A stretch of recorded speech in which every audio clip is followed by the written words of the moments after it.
بقصص الانبیاء والمرسلین واکمل ایمان المسلمین والمؤمنین بولایت علی امیر المؤمنین علیہ السلام۔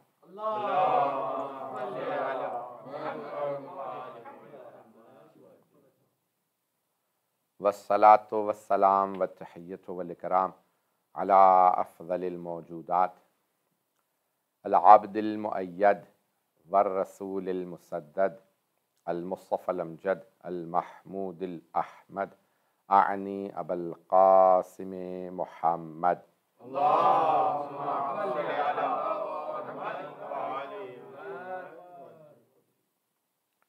وعلى روحه ونفسه وصهره ووصيه سید الاتقیاء والاصفیاء مولا الموالی امام المتقین علی بن ابی طالب اللهم صل على محمد وعلى محمد وعجل وعلى اوصیائه لا سیما بقیة اللہ فی الارضین روحی وارواح العالمین لتراب مقدمہ الفدا واللعنة الدائمة على أعدائهم أجمعين من الآن إلى قيام يوم الدين أما بعد فقد قال الله الحكيم في كتابه الكريم بسم الله الرحمن الرحيم ثم أنتم هؤلاء تقتلون أنفسكم وتخرجون فريقا منكم من ديارهم تظاهرون عليهم بالإثم والعدوان وإن يأتوكم أسارى تفادوهم وهو محرم عليكم إخراجهم افتؤمنون ببعض الكتاب وتكفرون ببعض فما جزاء من يفعل ذلك الا خزي في الحياة الدنيا ويوم القيامة يردون الى اشد العذاب وما الله بغافل عما تعملون صدق الله العلي العظيم صلوات اللهم صل على محمد وعلى نعرہ تکبیر اللہ اکبر، نعرہ رسالت یا رسول اللہ، نعرہ حیدری یا علی، اور محمد وآل محمد بآواز بلند صلوات۔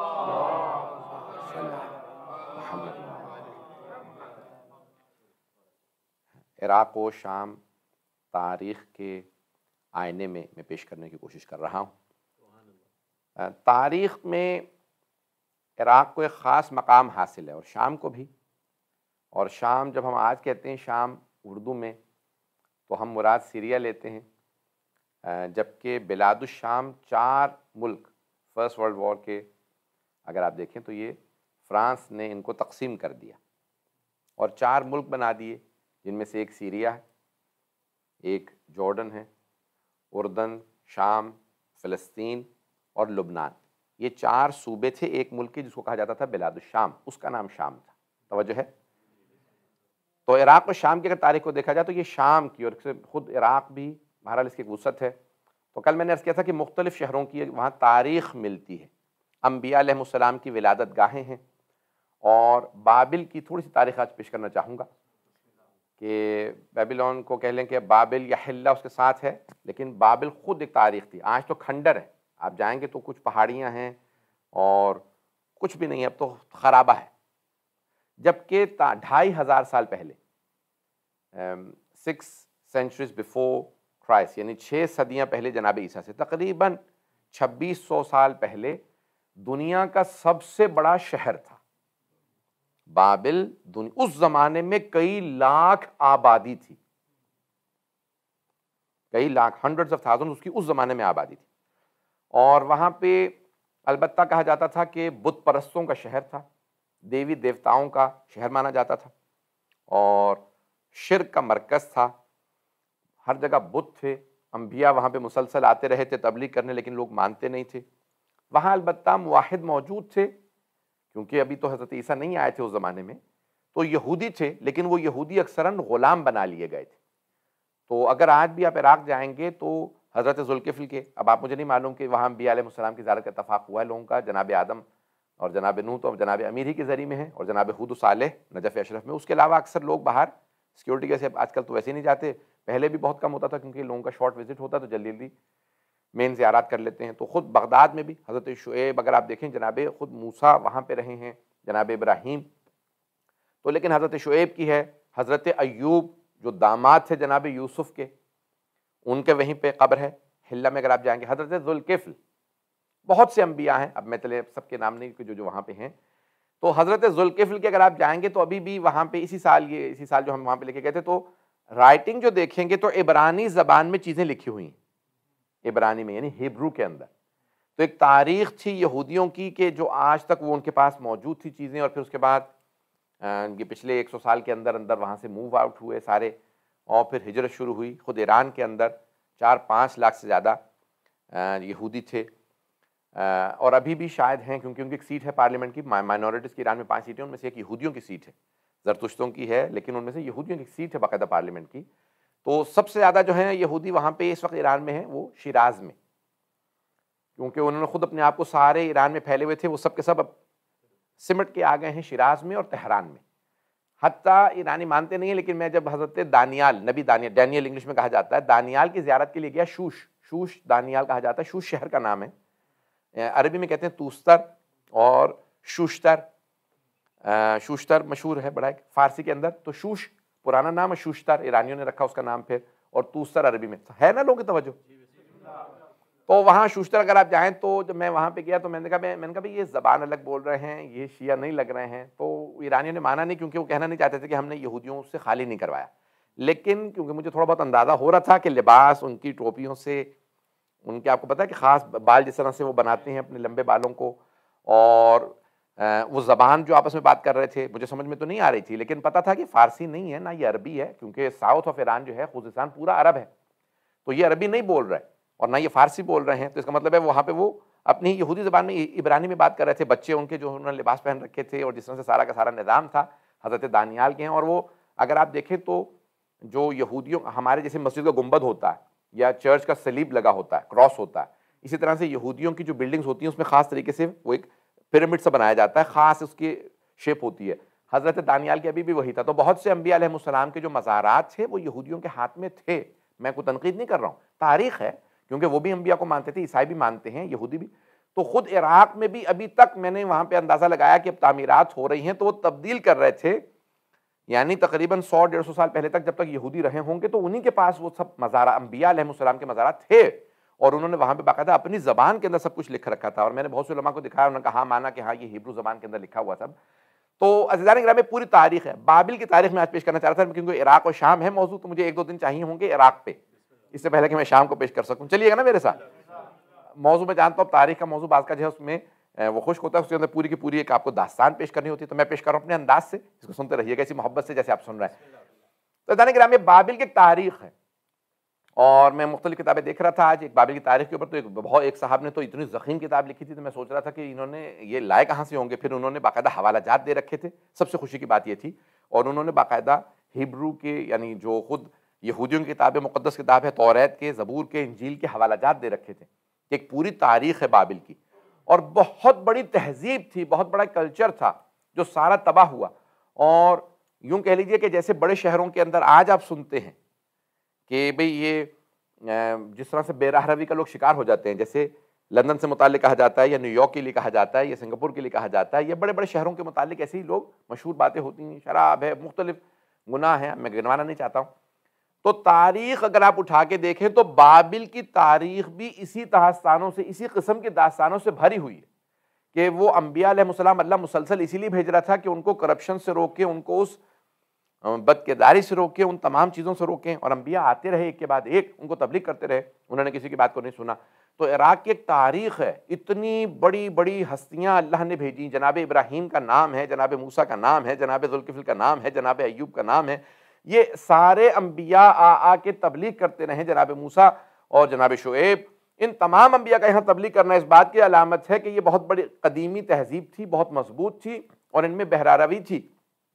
انبیاء کا آنا بتا رہا ہے کہ یہاں پہ کرپشن تھی. انبیاء انہی سرزمینوں پہ جا کے کہ جہاں توحید سے لوگ ہٹ جائیں، جہاں پہ لوگ پیغام سے ہٹ جائیں. میں ایک جملہ یہاں پہ روک کے کہوں گا کہ جو اللہ سبحانہ وتعالیٰ نے قرآن کریم میں گناہ گنوائے ہیں جن کی وجہ سے امتوں پہ عذاب آئے، کہ بھئی یہ وزن جب تولتے تھے، وزن کا جب بیلنس رکھتے تھے تو اس میں خیانت کرتے تھے. اللہ نے ایک نبی کو بھیجا کہ ان کو روکو، یہ وزن کے اندر خیانت کرتے ہیں. انہوں نے جا کے تبلیغ کی، بار بار ان کو بتایا، ڈرایا، نہیں مانے، اس کے بعد عذاب آ گیا. اگر آپ دیکھیں تو ایک معاشرے کے اندر لوگ جو ہیں وہ ہومو سیکشولیٹی کا شکار ہوئے، وہاں پہ نبی کو بھیجا، تبلیغ کرتے رہے، نہیں مانا، وہاں پہ عذاب آ گیا۔ اللہ نے کتنے انبیاء کو، میں تفصیل میں نہیں جاؤں گا، کتنے انبیاء کو ایک ایک گناہ کے لیے بھیجا کہ ان کو جا کے وارننگ دو، ان کو ڈراؤ، ان کو ہدایت دو، نہ مانے تو پھر عذاب آئے گا، اور اللہ نے عذاب بھیجے۔ اور قرآن کریم کی آیت ہے وَمَا كُنَّا نُهْلِكُ الْقُرَىٰ حَتَّىٰ نَبْعَثَ رَسُولًا، ہم کسی بستی کو ہلاک نہیں کرتے جب تک کہ پہلے رسول نہ بھیج دیں۔ ہم کبھی، اللہ کا پیغام ہے، اور یہ یورپ کیوں آج کامیاب ہے؟ کیونکہ انہوں نے انبیاء کی سیرت کو جاری رکھا ہوا۔ یہ پہلے وارننگ دیتے ہیں، بعد میں پینلٹی بھیجتے ہیں۔ پتہ نہیں لوگ ہیں یا نہیں ہیں۔ دیکھیں، انبیاء کی سیرت پہ جو عمل کرے گا، قرآن کا اصول ہے، وہ ترقی کرے گا۔ جب ہم مسلمان ہوتے ہوئے کلمہ پڑھتے رہیں، صرف بھئی تسبیح جپنے سے کچھ نہیں ہوتا جب تک کہ عمل میں نہ لایا جائے۔ میں جانتا ہوں میں سب باتیں کہہ رہا ہوں، تو ہمارے ہاں بہت سی چیزیں ہم نے پریکٹیکل لائف میں رکھی ہی نہیں ہیں، صرف باتوں میں سنا دینا پہ سچائی بہت اچھی ہے، بھئی سچائی کس چڑیا کا نام ہے، اس پہ عمل بھی کرنا ہے، یہ صرف سنانے کی داستان ہے۔ میری باتیں بری تو نہیں لگ رہی ہیں؟ امانت ہو، دیانت ہو، معاشرے کے اندر عمل ہو، لیکن یہ بھئی مثال میں ایک جملہ کہوں گا کیونکہ ٹی وی پہ جا رہا ہے تو ہر جگہ چلا جائے۔ میں نے ایک دو جگہ پہلے بھی پڑھا، ایک جگہ پہ کسی مقام پہ کہا تھا، مجھے یاد نہیں کس جگہ پہ، شاید آن لائن کسی مجلس میں کہا تھا کہ اگر آپ کا دعویٰ یہ ہے کہ آپ کا دین اور مذہب دنیا کا سب سے اچھا دین و مذہب ہے، اگر آپ کا یہ دعویٰ ہے کہ آپ کا دین اور آپ کا مذہب جس پہ آپ عمل کرتے ہیں وہ دنیا کا بہترین دین ہے، بہترین مذہب ہے، تو پھر آپ کی ذمہ داری یہ ہے کہ پھر آپ بہترین کردار بھی لوگوں کو دکھائیں۔ نہیں پہنچا سکا، دنیا کا بہترین کردار بھی پھر آپ کا ہونا چاہیے۔ اگر نہ ہو تو جو دین و مذہب آپ کو نہیں بدل سکا وہ دوسروں کو کیا بدلے گا؟ جب آپ ہی کو نہیں بدل سکا آپ کا دین تو دوسروں کو دعوت دینے کا فائدہ کیا؟ بھئی آپ اگر سب سے اچھے دین کے ماننے والے ہیں، میں اب یہاں روک کے پیش کر رہا ہوں، بہرحال یہ داستان جو ہے مشہور ہے یحییٰ خان کے نام سے۔ یحییٰ خان کا تو نام سن رکھا ہوگا، اب ہندوستان کے مومنین جو ہوں گے ان کو، پاکستان کے پریزیڈنٹ گزرا ہے، ڈکٹیٹر ہے، ایوب خان کے بعد آیا تھا، یحییٰ خان 2.5 پونے 3 سال اس کی حکومت رہی۔ تو اس نے کہیں سنا کہ جو چون لائی ہے وہ حضرت علی علیہ السلام کے اس نے کچھ خطبے اور کچھ خطوط ترجمہ کروائے ہیں نہج البلاغہ سے، اس کو بتایا کہ بھئی یہ انہوں نے ایک آفاقی پیغام دیا تھا، اور وہ وہاں سے پڑھتا ہے اور وہ کہتا ہے کہ میں اپنی حکومت، تو یحییٰ خان صاحب کو بہت جوش چڑھا، وہ البتہ مشہور تو یہ تھا کہ شیعہ ہیں، تو اب وہ کہا کہ بھئی مجھے چون لائے سے ملاقات کرنی ہے، چون لائے سے ملنے چائنا گئے، وہاں ملاقات ہوئی تو مسلسل اس کو ڈنر ٹیبل پہ تبلیغ کرتے رہے۔ 20 منٹ جب گزر گئے تو چون لائے نے کہا بھائی ایک بات سنو، 20 منٹ سے تم مجھے تبلیغ کرو، یہ بتا اسلام میں شراب حرام ہے یا حلال ہے؟ اسلام میں شراب حلال ہے یا حرام؟ تو یحییٰ خان صاحب نے کہا کہ بھئی اسلام میں شراب حرام ہے۔ تو کہا پچھلے 20 منٹ سے میں تو پی رہا ہوں کیونکہ حلال سمجھتا ہوں، تم کس منہ سے پی رہے ہو شراب؟ اگر تمہارے دین میں حرام ہے تو تم کس وجہ سے پی رہے ہو؟ تو یحییٰ خان نے کہا I am an unpracticing Muslim، اس کو ٹرانسلیٹ کر کے کہو چائنیز میں کہ میں بے عمل مسلمان ہوں۔ توجہ، I am an unpracticing Muslim، میں جو ہے نا اپنے دین پہ عمل نہیں کرتا، میں پریکٹیکل نہیں ہوں، میں بے عمل انسان ہوں، تو اس لیے میں شراب پیتا ہوں۔ تو انہوں نے کہا جب تم اپنے دین پہ خود عمل نہیں کرتے تو مجھے دعوت کیوں دے رہے ہو؟ پتہ نہیں بات پہنچ رہی ہے نہیں پہنچ رہی، باتیں برا تو نہیں لگ رہی ہیں عزیزان کرام؟ کہا جب تم اپنے دین پہ خود ہی عمل نہیں کرتے مجھے کس بات کی دعوت دے رہے ہو اپنے دین کی؟ تو عزیزان کرام اب یہ تاریخ ہے کہ بہت سی جگہوں پہ اللہ سبحانہ تعالیٰ کہتا ہے کہ جب تک میں نے وارننگ نہیں دی، میں نے کسی رسول کو نہیں بھیجا، میں نے تحدید نہیں کیا، ڈرایا نہیں پہلے، تو میں نے عذاب نہیں بھیجا۔ عذاب آنا اس بات کی علامت ہے کہ پہلے انبیاء آ کے بتا چکے ہیں، اور عراق کی سرزمین پہ بہت سے عذاب آئے ہیں، توجہ ہو، بہت سے عذاب آئے ہیں، کتنی بستیاں ہیں جن کے نام لکھے گئے ہیں اور یہ بستی اجاڑ دی گئی، دوبارہ پھر آباد نہیں ہوئی، عراقی وہاں جا کے بستے نہیں ہیں، اگر آپ کہیں چلے جائیں، حتیٰ ہمارے ہاں مستحب ہے یعنی واجب ہے، ارکان حج میں سے عرفات ہے، پھر مزدلفہ، منا، 3 وقوف ہیں کہ ہمیں جب حج میں جاتے ہیں احرام باندھ لیتے ہیں تو پہلے عرفات کے میدان میں رکنا پڑتا ہے، پھر مزدلفہ میں، پھر منا۔ مزدلفہ وہ مقام ہے کہ جہاں پہ اصحاب الفیل کے ہاتھیوں پہ عذاب آیا تھا، تو انہوں نے وہ ایک احاطہ بنا رکھا ہے کہ بھی اس حصے کے اندر عذاب آیا تھا، تو ہمارے یہاں مزدلفہ میں رکنا واجب ہے، رات میں 10 ذی الحجہ صبح ہوتی ہے تو فجر سے پہلے تک وہاں پہ آپ کو رکنا واجب، فجر کے بعد بھی رکنا واجب ہے، ویسے رات میں اضطراری ہے اور پھر اس کے بعد دن میں واجب ہے، یعنی دن سے مراد فجر سے لے کے طلوع آفتاب تک، سن رائز تک۔ تو وہ کہتے ہیں کہ وہاں پہ مستحب یہ ہے کہ مکروہ ہے اس حصے میں رکو کہ جہاں اصحاب فیل پہ عذاب آیا تھا، مزدلفہ میں رکنا واجب ہے لیکن اس حصے میں نہیں جہاں عذاب آیا تھا، کیونکہ یہ عذاب الہی کی جگہ ہے، تو یہاں سے آگے پیچھے ہو جاؤ، اس لیے ان جگہوں کو بسایا نہیں جاتا جہاں اللہ عذاب بھیج دے۔ ان جگہوں کو بسایا نہیں جاتا جہاں اللہ عذاب بھیج دیتا ہے، وہاں سے کوچ کیا جاتا ہے، وہاں سے ہجرت کر لی جاتی ہے۔ تب اللہ نے بہت سے عذاب بھیجے، عراق کی جن جن شہروں میں عذاب آئے وہاں دوبارہ نہیں بسایا گیا۔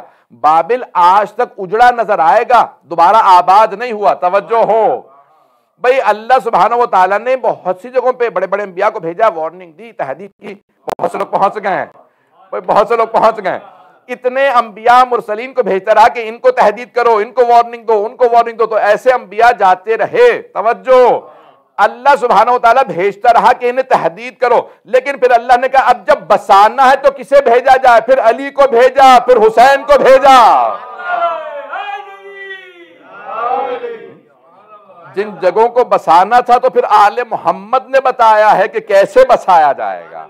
بسانے کا طریقہ آل محمد کے پاس ہے۔ جناب امیر آئیں گے بتائیں گے کوفہ کیسے بسایا جائے گا، جناب سید الشہداء آئیں گے بتائیں گے کربلا کیسے بسائی جائے گی۔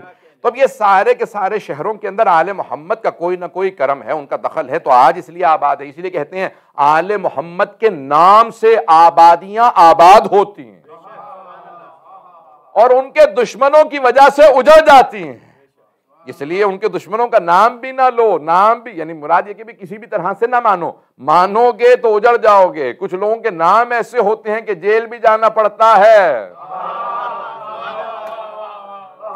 نام لے لو تو جیل چلے جاؤ یا اجڑ جاؤ یا مارے جاؤ یا گولی کھاؤ۔ تو اس لیے نام ایسوں کے لو کہ انسان بستا رہے، آباد رہے۔ اور اگر ان کا نام لینے سے یعنی آل محمد کے نام لینے سے مارا بھی جائے تو شہید ہے۔ ایسوں کے نام پہ مارے جاؤ کہ جن کے نام پہ مارے جاؤ تو کم از کم شہادت تو ملے۔ تو عزیزان گرامی، اب یہ میں پیش کر رہا تھا پورے کی پوری تاریخ کو پیش کر رہا ہوں، تو اس لیے مجھے یہ ایسے نکات کو میں مسلسل پیش کرنا چاہوں گا۔ تو اب یہ بڑے بڑے اللہ کہتا ہے کہ میں نے انبیاء علیہ السلام کو بھیجا۔ تاریخ میں دوبارہ واپس جا رہا ہوں کہ جہاں میں نے روکا تھا بات کو، تو اللہ سبحانہ و تعالیٰ وما كنا نهلك القرى حتى نبعث رسولا، ہم کبھی بھی کسی بستی کو نہیں ہلاک کرتے، اس پہ عذاب نہیں بھیجتے جب تک کہ پہلے رسول نہ بھیج لیں، کوئی مبلغ نہ آ جائے، انہیں وارننگ نہ دے۔ اب جو جملہ میں پیش کرنا چاہ رہا تھا، کتنے انبیاء، میں نے صرف ایک دو گناہ گنوائے، میں گناہوں کی فہرست گنوانا نہیں چاہتا تھا کہ میرا اشرا جو ہے وہ اس میں ایسا نہ ہو کہ میں بہت زیادہ گناہوں کو گنوا دوں۔ تو کتنے گناہوں پہ، ایک ایک گناہ پہ گزشتہ امتوں میں عذاب آ گئے۔ ایک نبی ہیں قرآن کے، اگر آپ واقعات پڑھیں تو ان کو اللہ نے، کچھ مچھلیوں نے شکایت کی اللہ سے کہ پروردگارا، یا اصحاب سبت کہا جاتا ہے، سبت عربی میں کہتے ہیں سیٹرڈے کو، تو سیٹرڈے کا پتہ نا یہودیوں کے اندر پورا ایک نظام ہے کہ وہ کچھ نہ سوار ہوتے ہیں جو آرتھوڈاکس جوز ہیں، نہ کچھ کرتے ہیں، تو اصحاب سبت واقعہ ان کو قرآن میں موجود ہے۔ مچھلیوں نے شکایت کی کہ پروردگارا یہ ہمیں پورا ہفتہ شکار کرتے رہتے ہیں، ہماری نسل ہی نہیں بڑھ رہی، مارتے رہتے ہیں ہمیں مسلسل۔ تو اللہ نے ایک نبی کو بھیجا کہ بھئی اب باز آ جاؤ، اس مخلوق نے شکایت کی، اللہ نے شکایت سن لی۔ اللہ اکبر، جانوروں تک کی جو شکایت کو سنے اسے اللہ کہا جاتا ہے۔ دنیاوی بادشاہوں میں اور خالق کائنات میں بڑا فرق ہے، اور جو اس کے نمائندے ہوتے ہیں ان میں بھی وہی صفات ہوتی ہیں جو اللہ کے نمائندوں میں ہونی چاہیے۔ نہیں پہنچا سکا۔ ایسے جانے گرامی، یہ دنیاوی بادشاہوں کو پتہ نہیں چلتا چونٹیاں کیا کہہ رہی ہیں، یہ دنیا کے بادشاہوں کو پتہ نہیں چلتا کہ یہ ہرنی کیا کہہ رہی ہے۔ اس کے لیے کبھی سلیمان کی ضرورت ہے، کبھی رضا کی ضرورت ہے، کبھی علی کی ضرورت ہے۔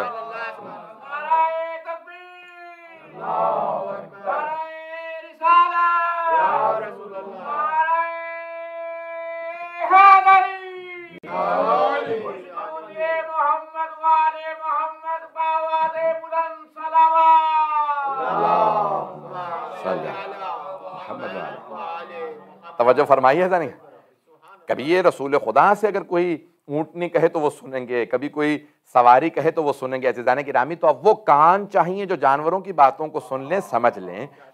تو عزیزان گرامی، میں دوبارہ پیش کروں کہ وہ اصحاب سب کا سب اشارہ کر رہا ہوں، آگے بڑھوں گا، کہ انہوں نے شکایت کی پروردگارا یہ مسلسل شکار کرتے ہیں۔ نبی نے آ کے تحدید کیا، وارننگ دی، کبھی ایک دن ان کو دے دو، ان کا تم شکار نہیں کرو گے۔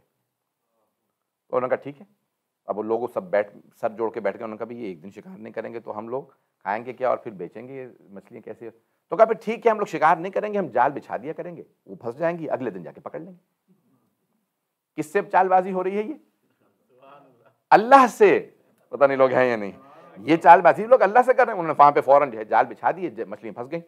مچھلیوں نے پھر شکایت کی کہ پروردگارا یہ تو جاری ہے سب سلسلہ. اللہ نے پھر دوبارہ نبی سے کہا آپ نے کہ بھئی یہ لوگ شکار کر رہے ہیں، جا کے ان کو تحدید کرو، ان کو وارننگ دو.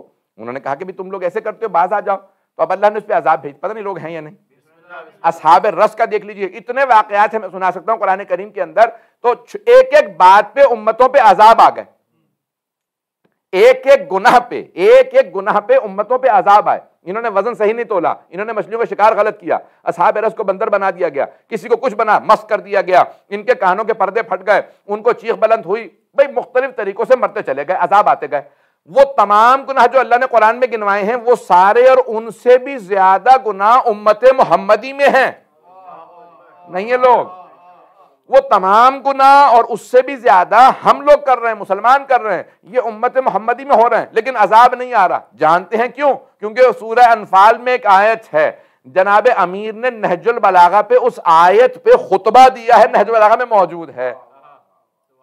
میں آیت کو جلدی سے صرف پیش کر کے ترجمہ کر دوں گا، اور اگر آپ پہنچ گئے تو آگے بڑھ جاؤں گا، نہیں تو پھر تھوڑی سی وضاحت کروں گا. تو اب یہ آیت ہے کہ وما کان اللہ یعذبہم وہم وانت فیہم، اے میرے حبیب آپ کا اللہ ان پہ کبھی عذاب نہیں کرے گا جبکہ آپ ان میں موجود ہیں.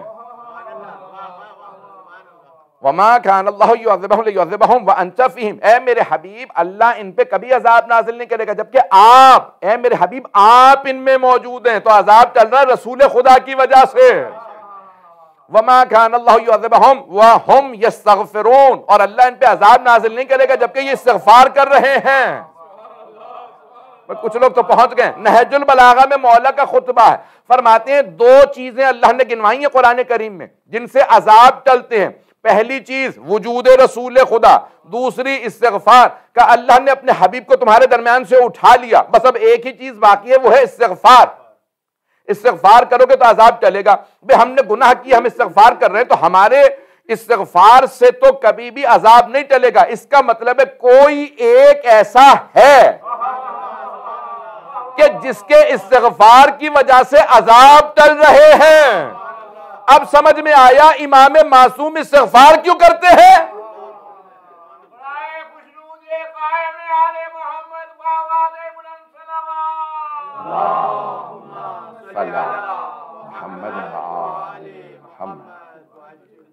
عزیزان گرامی آپ نے غور فرمایا یہ امام معصوم کی استغفار ہے جو عذاب الہی کو ٹال رہی ہے. چلیں گے کچھ دینا بھی میرے ساتھ. عزیزان گرامی کوئی ایک ایسی ہستی ہے جن کی استغفار عذاب کو ٹال رہی ہے. اب کوئی سوال نہ کرے اگر تمہارے امام معصوم ہیں تو پھر استغفار کیوں کرتے ہیں؟ معصوم استغفار عذاب الہی کو روکنے کے لیے کرتے ہیں. گناہ ہم کر رہے ہیں، استغفار وہ کر رہے ہیں. ان کی استغفار نے عذاب کو روک رکھا. یہ ان کی استغفار ہے جس کی وجہ سے عذاب چل رہا ہے. اگر بات پہنچ رہی ہو عزیزان گرامی. تو اب بابل کی پوری تاریخ میں نے قرآن میں آیت بھی ہے، سورہ بقرہ ہی ہے کہ ببابل ہاروت و ماروت یعلمان الناس السحر. یہ جناب سلیمان، نبی سلیمان حضرت داؤد کے فرزند بیٹے ہیں، دونوں باپ بیٹا نبی. تو اب ان کی بھی حکومت ہیں، تو دونوں کی قبریں فلسطین میں، بنایا ہی آباد ہی انہوں نے کیا تھا یروشلم کو. یہاں عراق میں حکومت تھی اور ان کی حکومت کے دوران فلسطین میں پھر ان کی حکومت. تو دو فرشتے اللہ نے ہاروت و ماروت کے نام سے آسمان سے نازل کیے. سنیں گے موضوع میرا صحیح ہے یا؟ تو عزیزان گرامی اب یہ دو فرشتے ہاروت و ماروت قرآن میں نام آئے ہیں سورہ بقرہ کے اندر، ظاہراً آیت نمبر 102 ہے. اور اللہ نے بابل کا بھی نام لیا قرآن میں. اتنی قدیمی تہذیب ہے کہ اللہ اس کا حوالہ قرآن میں دے رہا.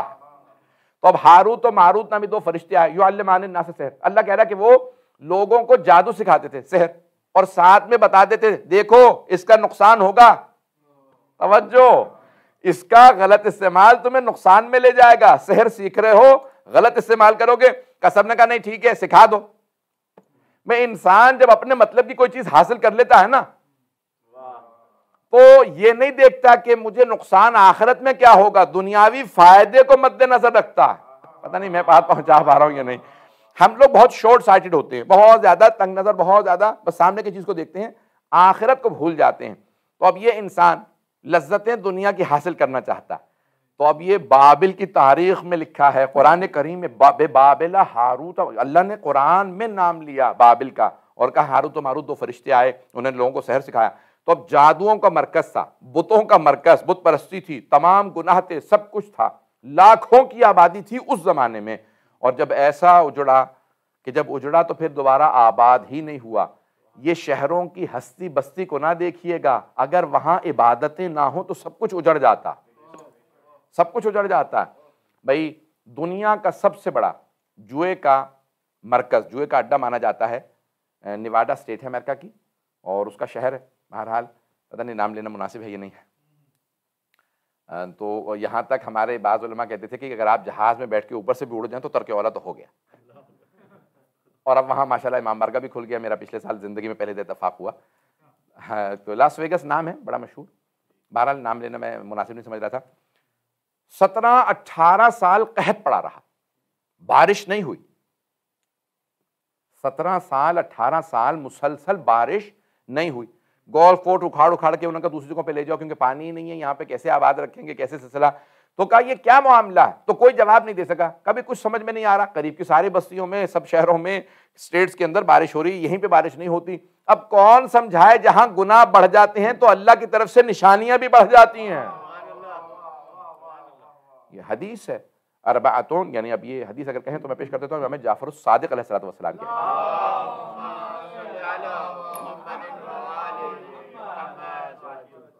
تو معذرت کے ساتھ میں پیش کر رہا ہوں کہ کتاب میں نے جو پڑھی ہے الملاحم والفتن، 4 جلدوں میں ہے، مرحوم آیت اللہ سید محمود السرخی کی.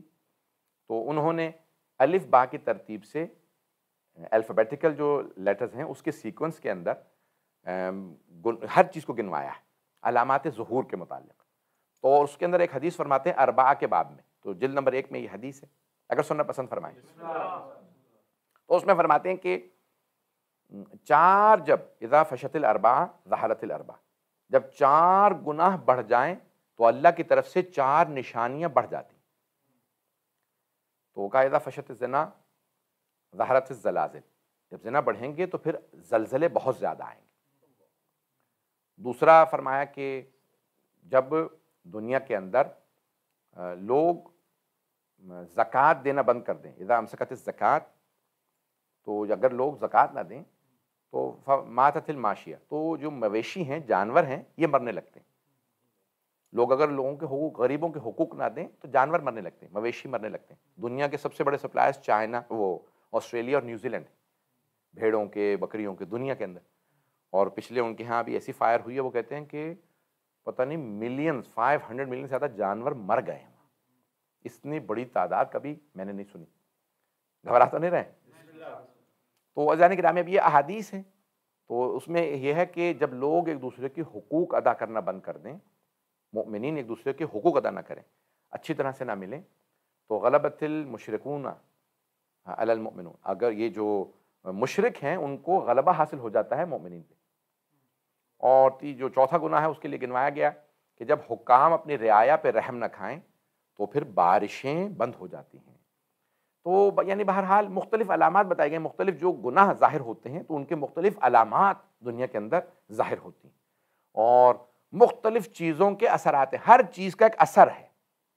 اب یہ کسی آپ غیر مسلم کو بتائیں جو خدا کو نہ مانتا ہو، اس کو سمجھ میں نہیں آئے گا. مثال کے طور پہ سے کہیں کہ بھئی اگر آپ صدقہ دیں گے یا خمس نکالیں گے، زکوٰۃ دیں گے تو دولت میں برکت ہوگی. کیسی برکت؟ بھئی میرے پاس 100 پاؤنڈ تھے، 20 میں نے دے دی تو 80 رہ گئے، تو کم ہوگا. یہ تو یہ کیا برکت کا کیا تصور ہے؟ وہ برکت نہیں سمجھ سکتے. وہ 100 آپ کو کبھی پورا نہ پڑتے لیکن 80 پورا پڑ جائیں گے. اللہ 80 میں اتنی برکت دے گا کہ آپ کھا بھی لیں گے، بچے گا بھی. لیکن اگر 100 پورے کے پورے رکھ لیتے، 20 کسی کا حق مار لیتے تو اس میں کبھی پورا نہ پڑتا، بلکہ ایسی جگہوں پہ خرچ ہوتا کہ اٹھ جاتا اور کچھ بھی نہ ہوتا. تو جانے گرامی یہ برکت کا تصور کوئی غیر مسلم کیا سمجھے گا کہ بھئی برکت کیا ہوتی ہے؟ وہ کہیں میرے تو 20 کم ہوگا مثال کے طور پہ.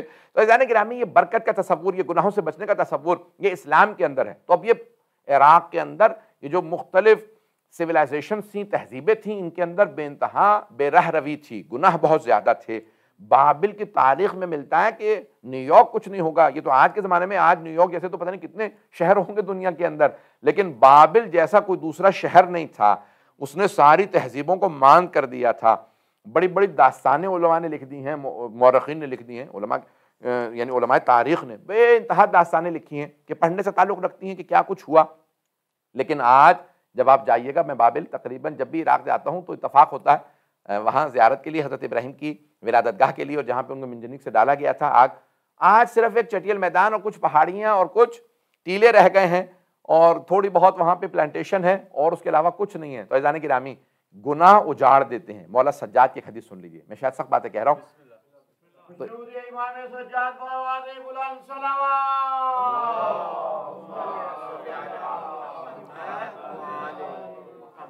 وعجل فرجہم. تو یہ چوتھے امام علیہ السلام کی حدیث سن لیجیے. آپ فرماتے ہیں کچھ ایسے گناہ ہیں جن سے بسی ہوئی بستیاں اجڑ جاتی ہیں.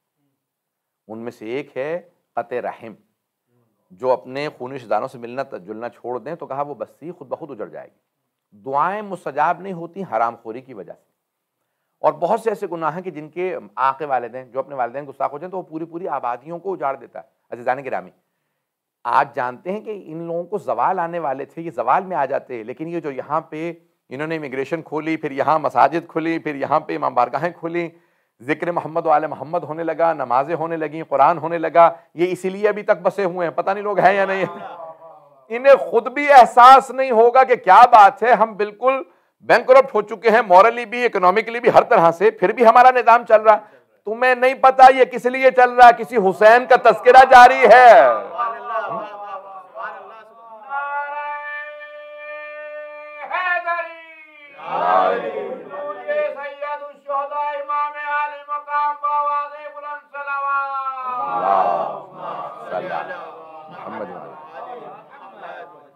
غور فرما رہے ہیں عزیزان گرامی.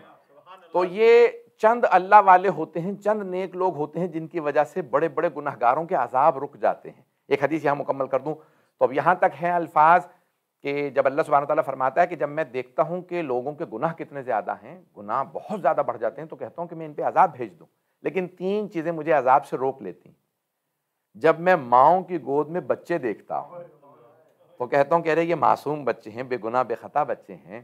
دوسرے، جب میں بوڑھے بوڑھے سفید ریش سفید بالوں والے افراد دیکھتا ہوں کہ جن کی ہڈیاں کمزور ہو چکی ہیں، تو میں کہتا ہوں کہ ارے انہوں نے میری بندگی میں اپنے آپ کو کمزور کر دیا، یہ بوڑھے ہو گئے، تو ان کی وجہ سے عذاب روک دیتا ہوں. اور تیسرے، جب میں دعائیں مانگتے ہوئے جتھے دیکھتا ہوں، جب گروپس کے اندر لوگوں کو گروہوں میں جتھوں میں دعائیں مانگتے دیکھتا ہوں، مل کے رو رو کے دعائیں مانگ رہے ہیں، بعض اوقات ایک دستہ جو مؤمنین کا دعائیں مانگ رہا ہوتا ہے وہ کتنوں پہ سے عذاب کو رکوا دیتا ہے، اور احساس ہی نہیں ہوتا انہیں کہ یہ ہم نے کتنی بڑی نیکی کی ہے. کبھی یہ نہ سوچا کیجیے ارے آج دعائے کمیل میں لوگ کم ہیں، آج دعائے جوشن کبیر میں لوگ کم ہیں. ارے آپ کو اندازہ نہیں ہے یہ چند افراد جو مل بیٹھ کے دعائیں مانگتے ہیں، ان کی وجہ سے اللہ کتنی رحمتیں نازل کرتا ہے اور کتنے بڑے بڑے عذاب ٹال دیتا ہے. بس بھئی یہ دعائیں عجیب و غریب ہیں، یہ اعمال عجیب و غریب ہیں، ان کے اثرات عجیب و غریب ہیں. تو میں آپ کی خدمت میں عرض کر رہا ہوں کہ یہ بہت بڑی تہذیبیں گزری ہیں عراق کی تاریخ میں. تو میں نے آج صرف یہ چاہا تھا، میں داستانیں جو بابل کی دیکھ کے آیا تھا آج میں پڑھنا چاہ رہا تھا، لیکن میں میرے خیال میں شاید یہ ایک آدھ کوئی پیش کروں، یا چلیں گے ابھی لوگ میرے ساتھ؟ تو ایک صلوات پڑھیں گے محمد والے محمد علیہ السلام کی.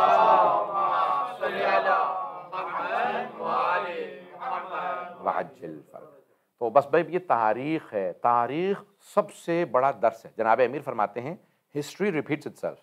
تاریخ اپنے کو دہراتی.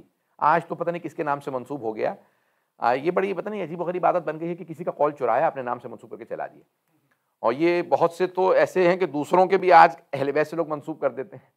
یہ بھی غلط ہے. اہل بیت علیہ السلام سے غلط قول کو منسوب کرنا گناہان کبیرہ میں سے، روزہ باطل ہو جاتا ہے، اور نہ ہی ان کا قول کسی اور کو دیا جا سکتا ہے. تو اب یہ باتیں بہرحال بتانا ضروری ہے. کہتے تھے کہ ایک بنی امیہ کا دور تھا جہاں پہ حدیث کثرت سے گھڑی گئیں.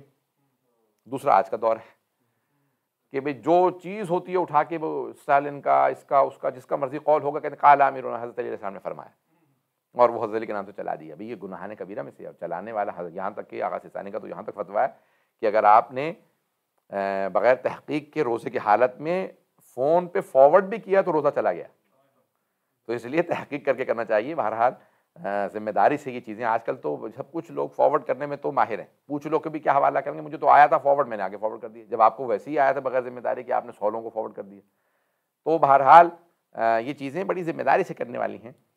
تو بہرحال یہ اب جو جناب میں پیش کرنا چاہ رہا ہوں سننا چاہیں گے کہ یہ تاریخ ہے. جناب امیر صاحب فرماتے ہیں کہ اگر تم اٹھا کے دیکھو کہ عراق کی پوری تاریخ ہے جس کے لیے تاریخ اپنے کو دہراتی ہے. جو تاریخ جانتا ہوگا وہ زندگی میں غلطیاں نہیں کرے گا, کیونکہ دوسروں کی تاریخ اس کی زندگی میں نظر آئے. ہسٹری مولا امیر المومنین نے کہا کہ مولا یہ جو آپ فرماتے ہیں کہ مجھ سے بہتر کوئی فیصلہ نہیں دے سکتا, جتنے میرے زمانے کے جتنے بھی حاکم اور قاضی ہیں ان میں سے کوئی بھی میرے سے بہتر فیصلہ نہیں دے سکتا. مولا نے فرمایا کیونکہ میں تاریخ کو جیسے جانتا ہوں جیسے میں اپنی زندگی کو جانتا ہوں, میں پوری تاریخ ایسے جانتا ہوں جیسے اپنی زندگی, اور تاریخ کے واقعات دوبارہ ہوتے رہتے ہیں, اس لیے جو کچھ پہلے ہوا ہے اسی میں سے کچھ نہ کچھ ہوگا. اسی لیے بہت سے بڑے بڑے جو پولیٹیشنز ہیں نا وہ ہسٹورینز کو ہمیشہ ہائر کرتے ہیں پالیسی بنانے کے لیے, پولیٹیکل سائنس والوں کو نہیں بٹھاتے.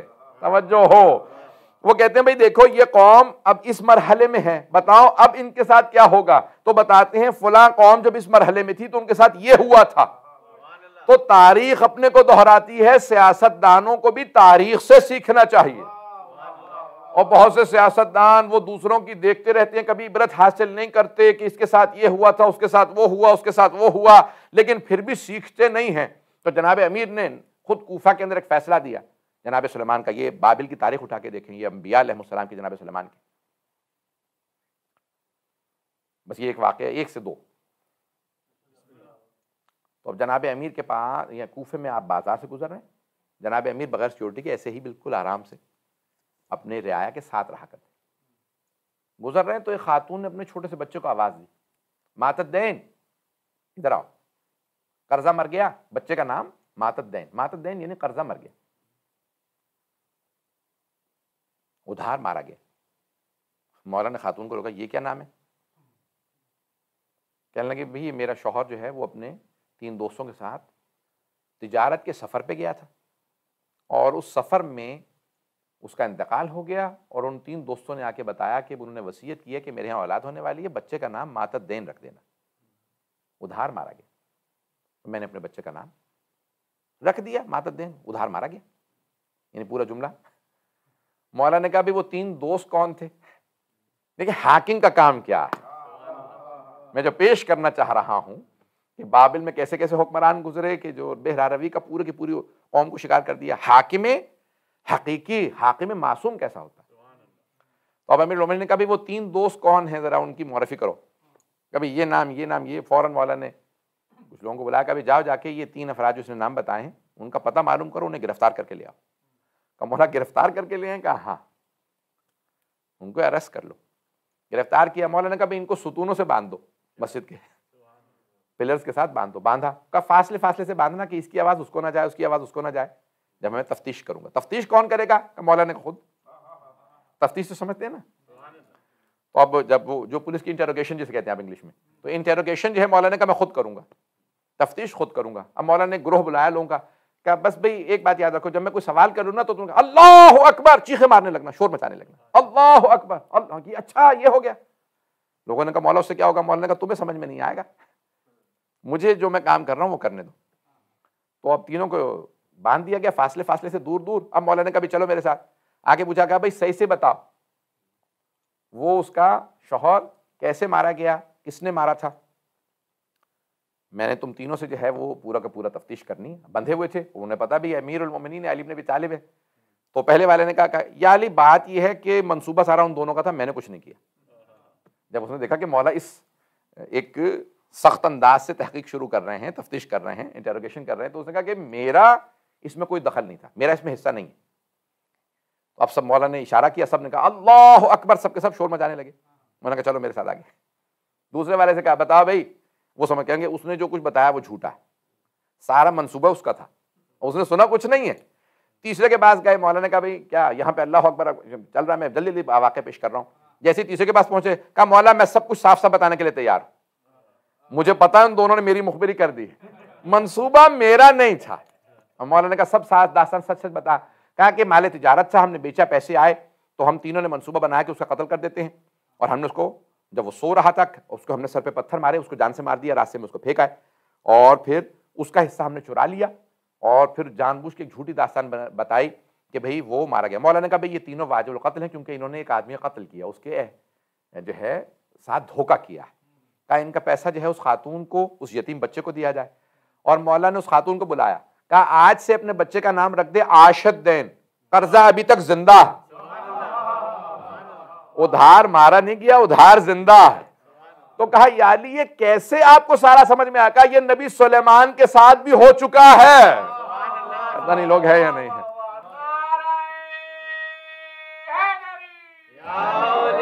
اور فرمایا آپ نے حضرات فیضان گرامی, اب یہ تاریخ اپنے کو دہراتی ہے. تو انبیاء علیہ السلام کے جناب داؤد کا فحکم بین الناس بالحق, کہا کہ حق کے ساتھ, سچ کے ساتھ, سچائی کے ساتھ لوگوں میں قضاوت کرنا, فیصلے کرنا جناب داؤد و سلیمان کے. تو مولانا نے کہا تاریخ اپنے کو دہراتی ہے. تو یہ بابل, یہ پورا عراق ایک تاریخ ہے, داستان ہے.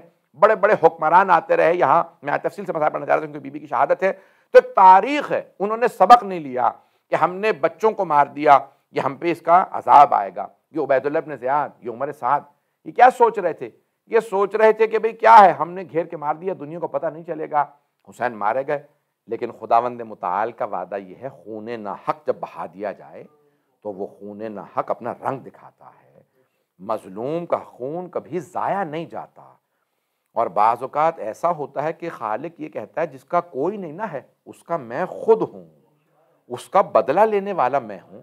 اور امام حسین تو ثار اللہ ہیں کہ جن کے خون کا بدلہ لینے والا خود خدا ہے.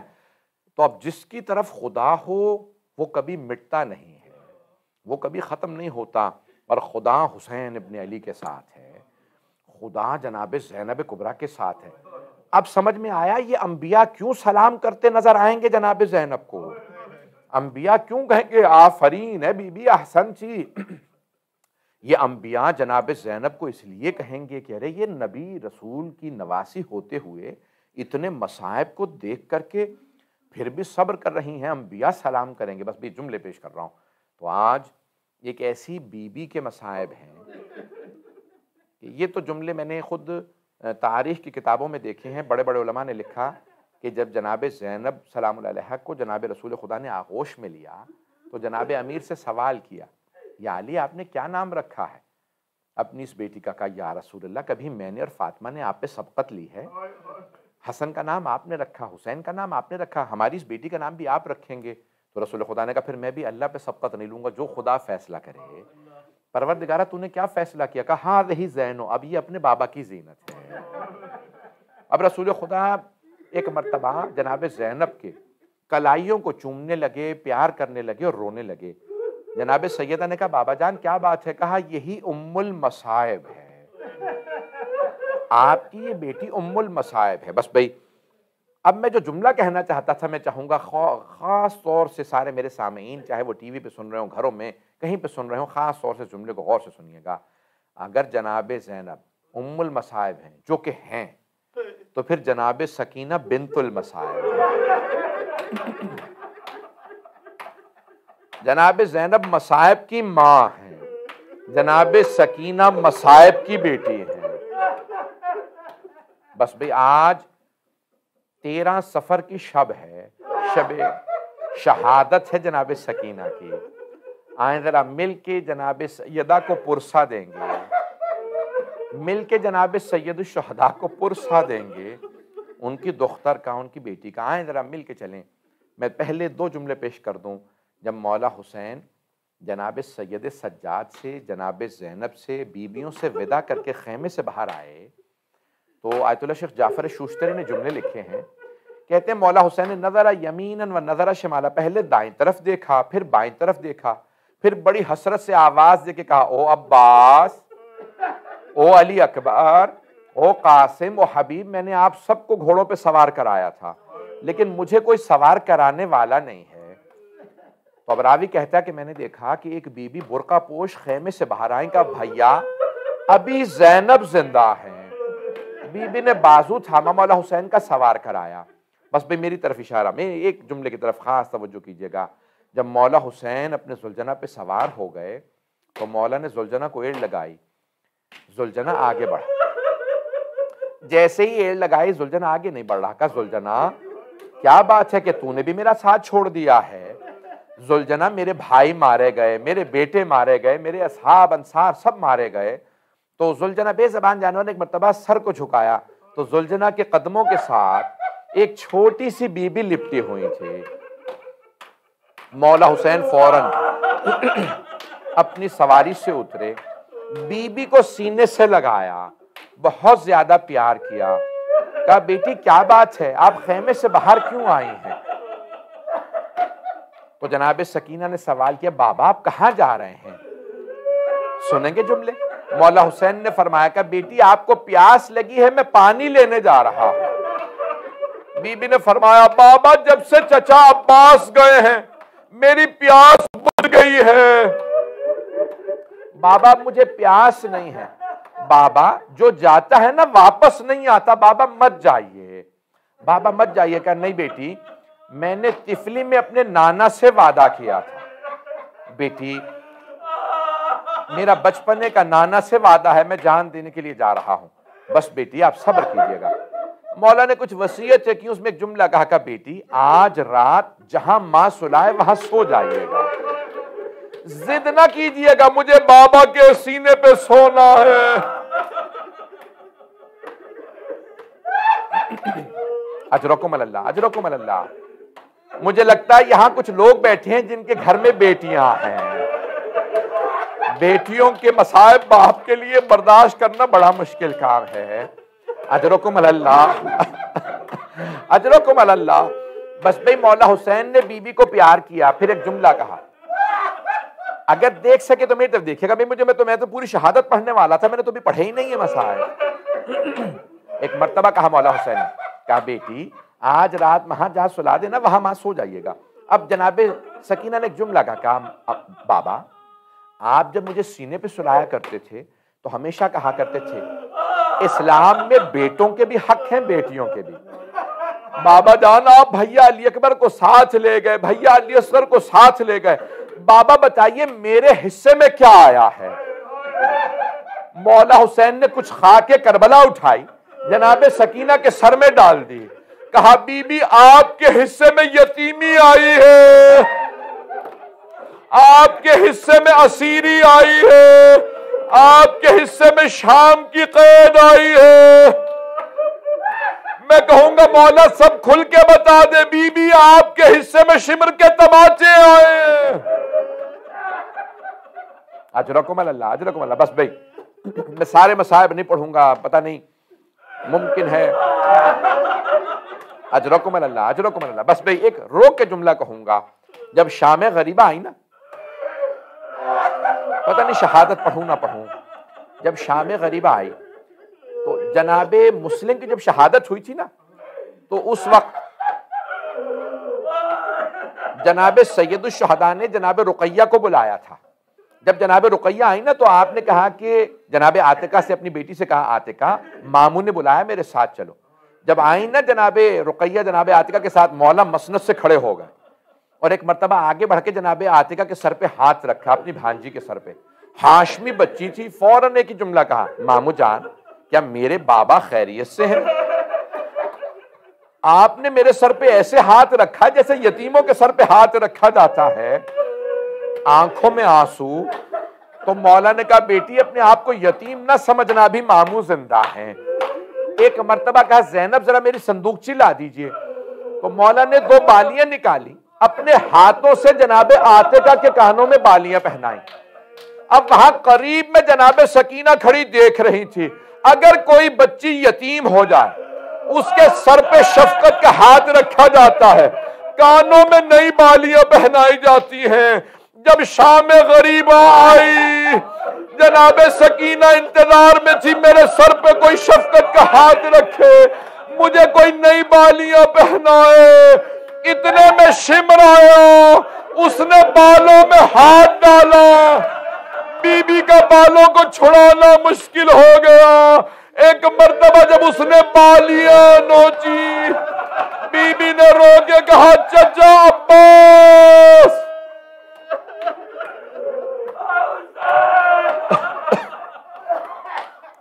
اجرکم اللہ، اجرکم اللہ. بس بھائی میں نے تمام کر دیا، میں کوئی مصائب نہیں پڑھوں گا، میں نے سارے مصائب چھوڑ دیے. ایک آخری روایت سن لیجئے، اب آپ برداشت نہیں کر پا رہے. آخری روایت سوگ نامہ آل محمد میں آیت اللہ اشتہاردی مرحوم نے ایک جملہ لکھا ہے، کہا رات کا وقت تھا، زندان شام تھا، جناب سکینہ نے خواب دیکھا، خواب میں دیکھا مولا حسین آئے ہیں، باہیں پھیلا کے کہتے ہیں میری بیٹی میرے پاس آ جاؤ۔ بی بی خواب میں دوڑتی ہوئی گئی، مولا حسین کے گلے لگی، جیسے ہی مولا نے گود میں لیا، بی بی نے جملہ کہا بابا اب مجھے چھوڑ کے مت جائیے گا، بابا آپ کے بعد میرے کانوں سے بالیاں اتار لی۔ بس میں بی بی بہت تڑپ کے رونے لگی۔ ایک مرتبہ جناب سکینہ کی آنکھ کھل گئی، جیسے ہی آنکھ کھلی بی بی رونے لگی کہ اماں ابھی میرے بابا یہیں پہ تھے، میرے بابا نے مجھے گود میں لیا تھا، اماں میں بابا کے پاس جانا چاہتی ہوں۔ جناب رباب رونے لگی، ساری بیویاں رونے لگی۔ جب رات میں بیویوں کا رونا سنا، یزید ملعون کی آنکھ کھلی، اس نے پوچھا کیا بات ہے، یہ بیویاں اتنی بلند آواز سے کیوں رو رہی ہیں؟ ایک ملعون نے کہا کہ ایک بچی ہے، اسے بابا بہت یاد آ رہے ہیں۔ یزید نے پوچھا کون ہے اس کے بابا؟ کہا اس بچی کے بابا کا نام حسین ہے۔ کہا جاؤ اس بچی کو حسین کا سر دے دو۔ انہوں نے تشت میں سر رکھا، اوپر سے کپڑا رکھا، جب تشت لائے تو بی بی سمجھی شاید پانی لائے، کہ اب مجھے پیاس نہیں ہے، مجھے بابا کے پاس جانا ہے۔ ایک مرتبہ انہوں نے تشت سے کپڑا ہٹایا، بی بی نے سر کو دیکھا، تڑپنے لگی، آگے بڑھی، سر اٹھایا، سینے سے لگایا، بابا یہ کس نے آپ کی رگوں کو کاٹ دیا؟ بابا کس نے مجھے اس بچپنے میں یتیم کر دیا؟ بابا ایک مرتبہ بی بی زمین پہ گری، مولا سجاد نے کہا انا للہ و انا الیہ راجعون۔ بیویوں نے پوچھا سجاد کیا بات ہے؟ کہا پھوپھی اماں میری بہن دنیا کے مصائب سے آزاد ہو گئی۔ الا لعنت اللہ علی القوم الظالمین وسيعلم الذين ظلموا أي منقلب ينقلبون